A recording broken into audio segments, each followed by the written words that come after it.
మార్కెట్లో పెరుగుతున్న గిరాకీ దృష్ట్యా కౌజు పిట్టల పెంపకం చేసేందుకు రైతులు ముందుకొస్తున్నారు. చేపలు, చికెన్ లాగే కౌజు పిట్ట మాంసంలోనూ పోషకాలు అధికంగా ఉండడంతో పాటు రుచిగా కూడా ఉంటుంది. దీంతో కౌజు పిట్టల మాంసానికి అధిక డిమాండ్ ఏర్పడింది.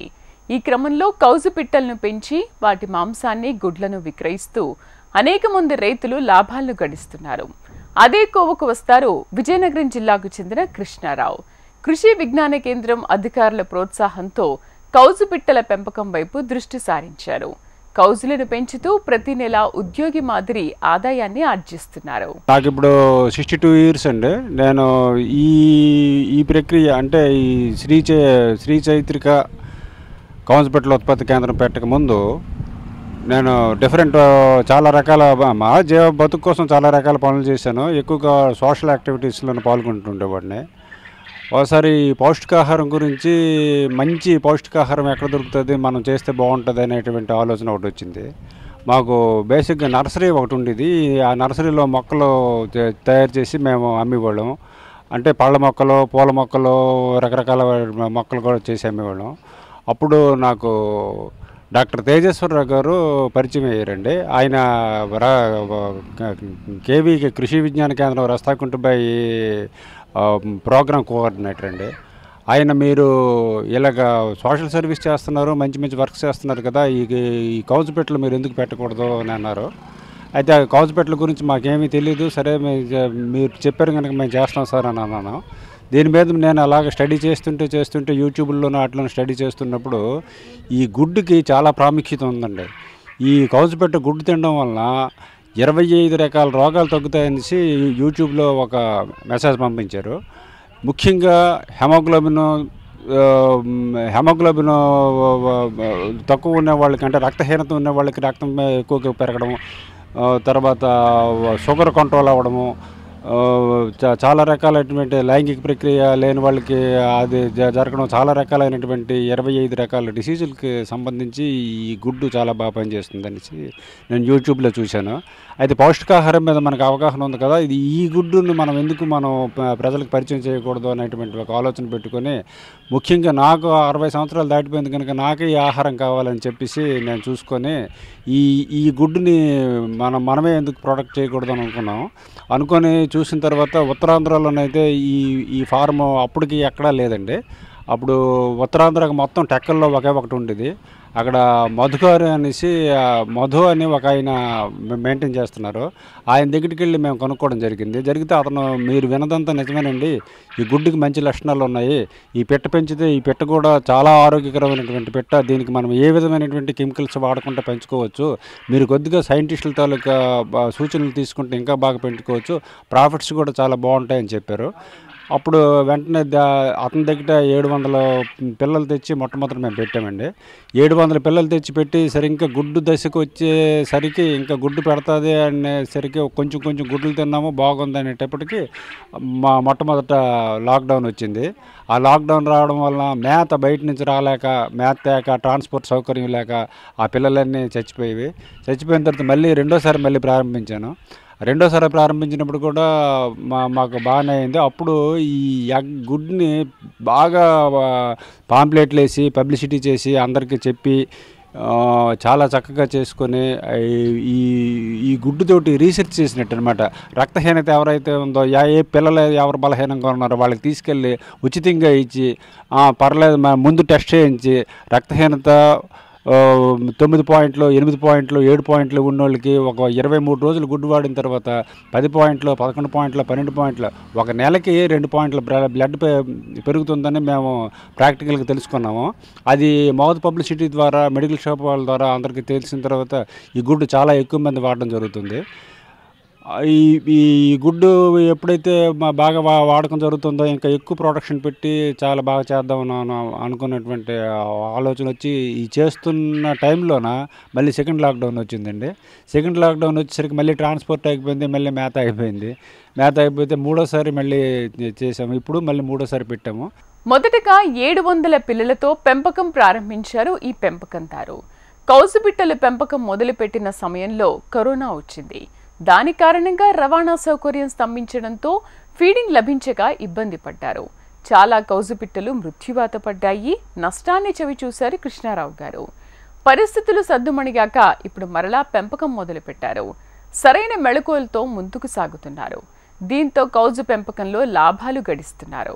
మూడోసారి మేము చేసేటప్పటికి పూర్తిగా మనం చేయలేము, ఇది ఈ మేత ఎక్కడ దొరకడం లేదు, దీనికి ప్రీ స్టార్టర్ అనే ఒక మేత, అంటే పిల్ల దశలో ప్రీ స్టార్టర్ అనేటువంటి ఒక మేత వాడాలి. ఆ ప్రీ స్టార్టర్ అయితే ప్రత్యేకించి క్వైల్ బార్డ్కి, అంటే దీనికి క్వైల్ అంటారండి ఇంగ్లీష్లోన, ఈ కౌన్స్ పెట్టుకి. ఈ క్వైల్ బార్డ్కి ఎక్కడ దొరకదో, మనకి ఎక్కడి నుంచి గుంటూరు నుంచో ఎక్కడి నుంచో రావాలి. ఆ వచ్చే పరిస్థితుల్లోన మనం ట్రాన్స్పోర్ట్ లేకపోవడం వల్ల, లాక్డౌన్ వల్ల చేయలేక మేము పూర్తిగా వదిలేస్తాము అనేటువంటి ఒక నిర్ణయానికి వచ్చాను. అప్పుడు బాడంగిలో ఒక ఇంజనీరు, నాగభూషణ్ గారు అని ఒక ఇంజనీర్ ఉన్నారండి. ఆయన ఉద్యోగం రాజీనామా చేసేసి ఈ కౌన్సిపెట్ల ఫార్ము, నాటుకోళ్ళ ఫార్మ్ ఆయన పెట్టాడు. ఆయన నా తాలూకు పరిస్థితి చూసి నా దగ్గరికి వచ్చి, అతను ఎందుకంటే ఆఫీసర్ మీరు చాలా మంచి ప్రాజెక్ట్ ఇది, ఈ ప్రాజెక్ట్ మేము మనలాంటి వాళ్ళని చెయ్యాలి, యువతకి మనం ఆధారం ఇవ్వాలి, మీలాంటి పెద్దవాళ్ళు చేస్తే మీ తర్వాత చాలామంది చేయడానికి అవకాశం ఉంటుంది, ఇది మంచి ప్రాఫిటబుల్ బిజినెస్, తర్వాత కెమికల్స్ వాడిన బిజినెస్, కెమికల్ దీనికి వాడడం కనుక మంచి పౌష్టికాహారం వస్తుందని ఆయన నాకు చెప్పడం జరిగింది. ఆయన సపోర్ట్ తోటి ఈ థర్డ్ టైము నేను ఇప్పుడు పెట్టవలసి వచ్చిందండి. ఈ థర్డ్ టైం పెట్టిన తర్వాత ఇప్పుడు కొంచెం కొద్దిగా మనం బాగానే ఉంది, కానీ దీని తగ్గ మెటీరియల్ అయితే మనకి, అంటే దీని ఫీడ్ కాస్ట్ లాక్డౌన్ ముందు 1800 ఉండేదండి బస్తా, అంటే 50 కేజీల బస్తా 1800 ఉండేది. ఇప్పుడు 2700 రూపాయలు అయిపోయింది కనుక కొంచెం చేయడం కొంచెం కష్టంగా ఉంది. ప్రభుత్వం లాంటి వాళ్ళు ఎవరైనా సహకారం ఇచ్చి సబ్సిడీ ఇవ్వడం కానీ, అంటే లోకల్ ఏరియాలో జరగడం కానీ చేస్తే ఇంకా బాగా మేము చేయడానికి అవకాశం ఉంటుంది. ఈ పెట్ట పెంచడానికి గుడ్లకి ఇంక్యుబేటర్ ఒకటి పెట్టుకున్నామండి మేము, గుడ్లు పొదగడానికి. ఇంక్యుబేటర్ పెట్టిన తర్వాత ఇంక్యుబేటర్ నుంచి 18 రోజులకి గుడ్డు నుంచి పిల్ల బయటకు వస్తుందండి. 18 రోజులు అంటే మనము 100 గుడ్లు పెడితే 60%, 70% వరకు పిల్లలు బయటకు వస్తాయి. ఈ పిల్లలన్నింటినీ తీసి అందులోన కొంచెం వీక్గా ఉండివన్నీ అప్పుడే సపరేట్ చేసి గ్రేడింగ్ చేసి మంచి పిల్లల్ని తీసుకొని దానికి బ్రూడింగ్ పెట్టాలండి. బ్రూడింగ్ 7 రోజులు, 8 రోజులు, 9 రోజుల వరకు బ్రూడింగ్ పెడతాము. ఈ బ్రూడింగ్ పెట్టిన తర్వాత దాన్ని ఇప్పుడు బయటకి ఇచ్చేస్తామండి. బయటకి ఇచ్చిన తర్వాత మంచి గాలి, మంచి వాతావరణము, మా ఫీడర్స్ బాగా క్లీన్గా ఉండేటట్టు, డ్రింకర్స్ క్లీన్గా ఉండేటట్టు మంచి పరిశుద్ధమైనటువంటి వాటర్ పెట్టేసి వీటిని జాగ్రత్తగా పెంచుతున్నాము. కౌజు పిట్టలను పెంచేందుకు తక్కువ స్థలం సరిపోతుంది, పెట్టుబడి కూడా తక్కువగానే అవుతుందంటున్నారు కృష్ణారావు గారు. కౌజుల పెంపకానికి షెడ్ నిర్మాణం చాలా ముఖ్యమంటారు. గాలి, వెలుతురు సోకే విధంగా, పక్షులు తిరిగే విధంగా గదులు విశాలంగా నిర్మించుకోవాలంటున్నారు. కౌజులను పెంచేందుకు ప్రత్యేకంగా ఎలాంటి పరిజ్ఞానం అవసరం లేదంటున్నారు ఈ పెంపకందారు. సమయానుకూలంగా దాణా అందిస్తూ, పరిసరాలను శుభ్రంగా ఉంచుకుంటూ, స్వచ్ఛమైన నీటిని అందిస్తే చాలు అంటారు ఈ పెంపకందారు. డే 1 నుంచి, అంటే పుట్టిన దగ్గర నుంచి 32 రోజులకి ఈ పిల్ల కటింగ్కి వచ్చేస్తుందండి. కటింగ్కి వచ్చేస్తే ఒక పిల్ల వచ్చేసరికి అప్పుడు పాత రేట్లలోనైతే 35 రూపాయల వరకు మాకు కాస్ట్ వెళ్ళేది. ఇప్పుడైతే 50 రూపాయలు కాస్ట్ అయ్యిందండి. 50 రూపాయలు కాస్ట్ అయితే మాకు ఒక పిల్లకి ఒక 5 రూపాయలు వస్తుంది. రోజుకి 100 పిల్లలు కానీ మేము ఎలాగ జాగ్రత్తగా అమ్ముకోగలిగితే 500 రూపాయల వరకు ప్రాఫిట్ వస్తుందండి. మా దగ్గర ఒక ఫ్యామిలీ పనిచేస్తుందండి. నేను బతుకుతున్నాను, నేను బతికిన బదులు అట్ ది సేమ్ టైం ఇంకొక ఫ్యామిలీ కూడా బ్రతుకుతున్నారు. ఆ ఫ్యామిలీ తోటిపాటుగా సెల్లర్ కూడా దీని మీద ఎంతో అంత ఆదాయం వచ్చి బతుకుతున్నారు. మొత్తం దీని మీద వచ్చినటువంటి ఆదాయము 3 కుటుంబాలకి ఆదాయం అవుతుంది. అందుకు వదిలేలేక మేము ఈ విధంగా మేము దీన్ని తయారు చేస్తున్నాము. మొట్టమొదట దీన్ని తీసుకొచ్చేటప్పుడు ఎంత గది ఉండాలి, ఏముండాలి మాకేమి తెలియకుండా ఒక చిన్న పాకలోన చుట్టూ మెష్ చేసి పెట్టేసాము, కోళ్ళు ఉంచేటప్పుడు పెట్టేసాము. దీనికి రమేష్ అని బాడంగిలో ఒక ఆయన ఉన్నారండి. ఆయన వచ్చి మొత్తం చూసి ఒక స్క్వేర్ మీటర్కి 5 పిల్లల చొప్పున ఉండాలని చెప్పారు. ఇప్పుడు మేము కట్టిన గదులు ఏంటంటే 20x10 అండి, అంటే 200 స్క్వేర్ ఫీట్లు ఉంటాయి. ఈ 200 స్క్వేర్ ఫీట్లో ఒక్కొక్క గదిలో 1000 పిల్లలు ఉంచుతామండి. 1000 పిల్లలు, ఒక 50 పిల్లలకి ఒక డ్రింకరు, ఒక ఫీడర్ పెడతామండి. ఒక పరిశుద్ధమైనటువంటి ఆహారము, ఒక మంచి నీరు ఏమాత్రం పొల్యూషన్ అయినా మాత్రం దీనికి అంటే ఇది నోరులేని జంతువు కనుక నాకు నీరు చాలదో, నీరు మంచిది కాదని చెప్పలేదు కనుక అది దీనికి డిసీజ్ అయితే ఏటి రాదు. మాకు తెలిసి అయితే ఇంతవరకు మాకు 1.5 year అయితే పెంచుతున్నాం, మాకు డిసీజులు అయితే ఏటి రాలేదు. కానీ మొటాలిటీ అండి, అంటే నీరు బాగలేకపోయినా ఫుడ్ బాగలేకపోయినా వెంటనే అక్కడికక్కడ చచ్చిపోతాయి అనమాట. అందుకు ఆ రెండు పరిశుభ్రంగా ఉంచుకొని చాలా జాగ్రత్తగా చేసుకుంటే మనం ఎన్ని పిల్లలు అయితే మనం మొదటి నుంచి అన్ని పిల్లలు మనకు బతకగలిగితే మంచి ప్రాఫిటబుల్ బిజినెస్. అయితే దీనికి ఇంకా కేర్ తీసుకొని మా సైంటిస్టుల తలకు సలహాలు తీసుకొని, వెటర్నరీ వాళ్ళ తలకు సలహాలు తీసుకొని, సీనియర్స్ అంటే ఇంకెక్కడెక్కడ చేస్తున్నారో వాళ్ళ తలకు సలహాలు తీసుకొని మనం కానీ చేసుకున్నట్టు ఇంకా మంచి ప్రాఫిట్స్ వస్తాయి. యువత దీంట్లోకి ఎక్కువ మంది వచ్చేలాగుంటే చాలా చాలా మంచిది అనమాట. ఈరోజు బ్రాయిలర్ కోడి మీద పెద్దగా ఇబ్బందులు ఉన్నాయి, బాగలేదు అని చాలామంది చెప్తున్నారు, డాక్టర్స్ కూడా చెప్తున్నారు. తర్వాత నాటుకోళ్ళు అయితే కొంచెం ప్రశస్తంగా ఉంటుంది, చేపలు కూడా కొంచెం క్వాలిటీ లెస్గా ఉన్నట్టుగా అందరూ అనుకుంటున్నారు. అది దీనికి వచ్చేసరికి చాలా మంచి ఆహారం అనమాట. తినేవాళ్ళు కూడా వచ్చి ఒకసారి తీసుకెళ్ళిన తర్వాత రెండోసారి వచ్చి మేము ఎంతవరకు అంటే మాంసాహారాలు తిన్నాం కానీ బాగుంది, చాలా బాగుంది, మంచి రుచికరంగా ఉంది, పిల్లలు చాలా ఇష్టంగా తింటున్నారనేసి మాకు చెప్పడం జరుగుతుంది. వాళ్ళు ఎప్పుడైతే ఒకసారి చెప్పారో పిల్లలు తింటున్నారు బాగా ఇష్టంగా అనేసి మాకు కూడా కొద్దిగా ప్రోత్సాహంగా ఉంటుంది, వెంటనే మేము చేయడానికి కూడా మాకు కూడా అవకాశం కలుగుతుంది. బ్రాయిలర్ కోళ్లకు అందించే దాణాతో పాటు క్యాబేజీ, వంగ, దోస, చెరకు వంటి ఆహార పంటలను చిన్న చిన్న ముక్కలుగా చేసి గ్రీన్ ఫుడ్గా కంజులకు అందిస్తున్నారు. ఈ గ్రీన్ ఫుడ్ అందిస్తుండడం వల్ల పెంపకం ఖర్చు తగ్గడమే కాకుండా పిట్టలు ఎలాంటి వ్యాధుల బారిన పడడం లేదని, తొందరగా బరువుకు వస్తున్నాయని కృష్ణారావు తెలిపారు. ఇంక్యుబేటర్ నుంచి పిల్లలు తీసిన వెంటనే డే 1 పిల్లలు అంటాం, వాటికి ఆ పిల్లల్ని బ్రూడింగ్ పెడతాము. బ్రూడింగ్ పెట్టేటప్పుడు వాటికి ప్రీ స్టార్టర్ అనేసి ప్రత్యేకంగా ఉంటుంది. మనకైతే క్వైల్ ప్రీ స్టార్టర్ ఇక్కడ ఎక్కడ దొరకడం లేదు, మేము బ్రాయిలర్కి వేసేటువంటి ప్రీ స్టార్టర్ వాడుతున్నాము.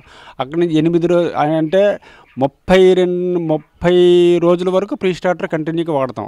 ఆ పిల్లకి ప్రీ స్టార్టర్ కొంచెం కాస్ట్ ఎక్కువ, అప్పటికి 170 గ్రాములు 180 గ్రాముల వరకు పిల్ల వస్తుంది. అక్కడి నుంచి లేయర్ ఫీడ్ అని వేరేగా ఉంటుంది, గ్లోవర్ ఫీడ్ అని వేరేగా ఉంటుంది. అంటే పెద్ద పెట్టలకి వేసే ఫీడ్ వేరు, అంటే మాంసంకి వచ్చే పెట్టలకి వేసే ఫీడ్ వేరు, లేయర్ అంటే గుడ్డు పెట్టి పెట్టలకి వేసే ఫీడ్ వేరు. అవి ఒక మగ పెట్టకి 3 ఆడపెట్టలు చొప్పున వేరు చేసి లేయర్ రూమ్ ఒకటి ఉంది, ఆ లేయర్ రూమ్లో వాటిని పెట్టి లేయర్ ఫీడ్ వేస్తాము. లేయర్ ఫీడ్ వేస్తే 300 గుడ్లు పెడుతుంది, ఒక పెట్ట 300 గుడ్లు పెడుతుంది. అంటే ఒక 300 పిల్లలు మన దగ్గర ఉంటే 60% 180 గుడ్లు వరకు మనకు వస్తాయి, 1:3 పెట్టుకుంటాం. అలాగే అదే సమయంలోనే గ్లోవర్ ఫీడ్ అంటే పెద్ద పెట్టలకి వేరే ఫీడ్ ఇస్తే 200 గ్రాముల వరకు ఆ పెట్ట వస్తుంది అనమాట. అలాగే 3 రకాల మేత దీనికి వాడాలా. అయితే ఎవరైనా వస్తే కౌచు పెట్టే కదా కోళ్ళలాగా ఏదో ఒకటి పడేస్తామో చేసేస్తామంటే మాత్రం అది మొటాలిటీ వస్తే అంటే చనిపోవడాలు ఎక్కువ జరుగుతుంటాయి అన్నమాట.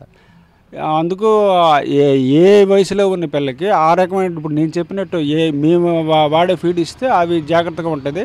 దీనికి మాకు తెలిసి తెగులు వస్తుందని మొదట మాకు సైంటిస్ట్ గారు చెప్పారు, కానీ ఇంతవరకు మాకు తెగులైతే ఏ విధమైనటువంటి తెగులు రాలేదు. కాల్షియం లోపం ఉన్నప్పుడు లేకపోతే మేత తక్కువైనప్పుడు ఏడ్ చేస్తాయంటే పిట్టలు ఒకదానికొకటి పొడుచుకొని చీరేస్తాయి అన్నమాట. అవి లేకుండా మనం కరెక్ట్ డ్రింకర్స్, మంచి పరిశుద్ధమైనటువంటి ఆహారము, పరిశుద్ధమైనటువంటి నీరు, డ్రింకర్స్ పిల్లలకి సరిపోయినటువంటి డ్రింకర్స్ ఇప్పుడు నేను చెప్పే విధానం కంటే 50 పిల్లలకి ఒక డ్రింకర్ ఒక ఫీడర్ పెట్టుకొని చాలా జాగ్రత్తగా అలా మెయింటైన్ చేస్తే ఇంతవరకు మాకైతే ఏ డిసీజ్ రాలేదు. మేము ఎంతవరకు ఏ కెమికల్ కానీ ఏ వ్యాక్సినేషన్ కానీ ఏది వాడలేదు. మేము కమర్షియల్గా మేము చేస్తున్నాం కనుక 200 గ్రాములు వచ్చేసరికి ఏడ్ చేస్తామంటే ఇంకా అక్కడి నుంచి ప్రతిరోజు ₹1 పడుతుందండి ఒక పిల్లకి. మనము ఫీడ్ కాస్ట్ ఎక్కువైపోతుంది అనమాట, అంటే మేత ఖర్చు ఎక్కువైపోతుంది. ఈ మేత ఖర్చు ఎక్కువైపోకుండా ఉండడానికి మేము ఏడ్ చేస్తున్నామంటే దీనికి క్యాబేజీ కానీ, వంకాయలు కానీ, దోసకాయలు కానీ, జొన్నపొట్టలు కానీ, చెరుకు అలాంటివి ఏంటంటే లో కాస్ట్ ఫుడ్ తీసుకొచ్చి మేము ఇస్తామండి. కటింగ్ చేసే దశ వరకు లో కాస్ట్ ఫుడ్ ఇస్తాము. ఈ గ్రీన్ ఫుడ్ అంటారు దానికి. ఈ గ్రీన్ ఫుడ్ అయితే అది మాకు సైంటిస్ట్ చెప్పారు, మేము వాడేస్తున్నాం. కానీ ఇంతవరకు మిగతా ఫారంలో నేను చాలా ఫారాలు చూశాను, ఎక్కడ ఎవరు వాడలేదు. మేము వెళ్ళి వేస్తున్నామంటే అవి ఎలా తింటాయండి అని మాకు అడుగుతున్నారు. దానివల్ల ఖర్చు బాగా తగ్గుతుంది అనమాట. మరి ఒకసారి 200కి పెరిగిపోయిన తర్వాత మరి అది వెయిట్ తగ్గదనమాట. అలాగా ఆ స్టాండర్డ్ వెయిట్ అలాగే ఉంటుంది. అయితే మామూలు మన గ్లోవర్ ఫీడ్ కానీ ఏదైనా వేస్తే రోజుకు రూపాయి తిండి పెట్ట ఖరీదు పెరిగిపోతుంది అనమాట. మనం 35-40 రూపాయలకి అమ్మిన పెట్ట 70 రూపాయలు 80 రూపాయలు అవుతుంది. అప్పుడు 30-40 రూపాయలకు దొరుకుతున్న 70 రూపాయలకి ఎవరు కొనరు కదా. అందుకు ఆ విధంగా మనం ఆ గ్రీన్ ఫీడ్ వేసుకొని అలా పెంచుకొని అలా జాగ్రత్తగా చేసుకుంటున్నాం. కౌజులు 4 నుంచి 5 వారాల్లో 200 గ్రాముల వరకు బరువు పెరుగుతాయని, అప్పుడు వీటిని మార్కెట్లో విక్రయించవచ్చన్నారు. ఒక్కో పిట్ట 4 వారాల్లో 500 గ్రాముల వరకు దాణా తింటుందని, సుమారు ఒక్కో పిట్టకు 15 రూపాయల వరకు దాణా ఖర్చవుతుందని తెలిపారు. పిట్టను 50 రూపాయలకు అమ్మినా 24 రూపాయల వరకు లాభం ఉంటుందన్నారు. కౌజుల గుడ్లకు కూడా మార్కెట్లో మంచి డిమాండ్ ఉందని, వాటిని విక్రయించడం వల్ల ఆదాయం పొందవచ్చు అంటున్నారు. ఎవరో కొత్తగా పెట్టుకున్నవారు పెద్దగా పెట్టుకుంటా 500 నుంచి 1000 పెట్టల వరకు పెట్టుకుంటే వాళ్ళకి సౌకర్యంగా ఉంటుంది. 20x10 ఒక షెడ్ వేసుకొని షెడ్ చుట్టూ పెద్ద మెష్ వేసుకుంటే వాటికి ఏంటంటే వీటికి శత్రువులు ఎక్కువ ఉంటాయండి. బయట నుంచి వచ్చే శత్రువులు ఎక్కువ ఉంటాయి. పాములు కానీ ముంగిసులు కానీ చాలా విపరీతంగా వస్తుంటాయి. అవి లేకుండా మంచి మెష్ వేసుకుంటే గాలి వెలుతురు ధారాళంగా తగిలినట్టు ఉండాలి. ఆ గాలి వెలుతురు ధారాళంగా ఉన్న తర్వాత సాయంత్రం అయ్యేసరికి దానికి మెష్కు అనుసరించి టార్పల్స్ కడతాము. అది నుంచి రాత్రి అంటే చలి కానీ ఎక్కువగా వండుకుంటా మంచి గాలి వెలుతురు వచ్చినప్పుడు ఆ టార్పాలు దించేసుకొని మనం ఉంచుకుంటాం అనమాట. ఉంచుకుంటే చలి గాలి తగలకుండా ఉంటాయి. పగలంతా మంచి గాలితో మంచి వాతావరణంతో ఉంటుంది. అంటే 25 రోజుల నుంచి 32 రోజుల వరకు 170 గ్రాములు వస్తుందండి ఒక బాడు. ఆ తర్వాత 32 రోజులు దాటిన తర్వాత మంచి ఆహారం కానీ వేసుకుంటే అత్యధికంగా అయితే 200 గ్రాముల వరకు ఒక పెట్టె వస్తుందండి. 200 గ్రాములు పెట్టె వచ్చినప్పుడు 5 పెట్టెలు అయితే ఒక కేజీ అయిపోతున్నాయి. మనకి బయట నాటుకోళ్ళు కానీ ఇంకా ఇతర మాంస పదార్థాలు ఏవి కూడా ఇంత చవకగా దొరికే సందర్భం లేదు. మేమైతే 400 రూపాయలకి మేము లైవ్ బాట్స్ ఇస్తున్నాము. ఒక తర్వాత 7 వారాలకి 49 రోజులు దాటిన తర్వాత గుడ్డు పెడుతుందండి పిట్ట. ఆ గుడ్డు పెట్టిన 300 గుడ్లు ఒక పిట్ట 300 గుడ్లు పెడుతుందండి. ఒక గుడ్డు మేము 7 రూపాయల లెక్క 6 రూపాయల లెక్క హోల్సేల్ అయితే మా ఫారం దగ్గరికి వస్తే 5 రూపాయల లెక్క మేము ఇస్తున్నాము. మార్కెట్ మెళకువలు తెలుసుకుని వాటి సంఖ్యను పెంచుకోవాలి అంటారు ఈ పెంపకందారు. అయితే గుడ్ల కోసం వీటిని పెంచితే కాల్షియం ఎక్కువగా ఉండే దాణాను అందించాలి. దీంతో ఒక పిట్ట 5 నుంచి 6 వారాల్లో గుడ్లు పెడుతుంది. ఈ క్రమంలో ఒక పిట్ట ద్వారా 10 నెలల కాలంలో సుమారుగా 300 గుడ్ల వరకు వస్తాయని, ఈ గుడ్లను అమ్మకుండా ఇంక్యుబేటర్ సహాయంతో 17 రోజుల పాటు పొదిగించి పిల్లలను మనమే ఉత్పత్తి చేస్తే మరింత లాభదాయకంగా ఉంటుందంటున్నారు ఈ పెంపకందారు. చిన్న ఒక షెడ్ వేసుకొని 1000 పిల్లలు తెచ్చుకొని ఇంక్యుబేటర్ కూడా బయట కొనుక్కోవచ్చు, లేకపోతే మేమే తయారు చేసి ఇస్తాం ఇంక్యుబేటరు. దాన్ని పెట్టుకుంటే చాలా సౌకర్యంగా ఉంటుందన్నమాట.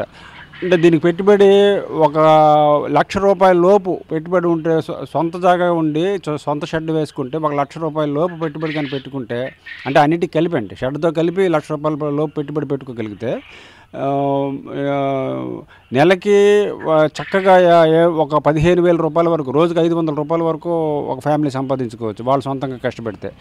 అయితే ఒకటే చేస్తే మనకి ఎలాగవుద్దంటే ఇంకా అక్కడి నుంచి మనకి డిమాండ్ బట్టి చేసుకుంటే నెలకి 80,000 1,00,000 రూపాయలు సంపాదించిన రైతులు కూడా ఉన్నారు.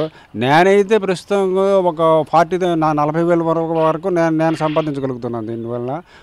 మాకు అన్నీ పోను, మా ఒక ఫ్యామిలీ ఎక్కడ పెట్టామో వాళ్ళు బతకను పోను, సెలర్కి పోను, మాకు పోను, ఒక 25,000 నుంచి 30,000 వరకు మాకు నెట్ ఇన్కమ్ మాకు మిగులుతున్నట్టుగా మాకు అవగాహన కల్పిస్తుంది. ఆసక్తి ఉన్న రైతులు 1,00,000 రూపాయల లోపు పెట్టుబడి పెట్టుకుని 1000 పిల్లలతో పెంపకం చేపడితే అన్ని ఖర్చులు పోను నెలకు సుమారు 15,000 రూపాయల వరకు ఆదాయం పొందవచ్చంటున్నారు ఈ పెంపకందారు.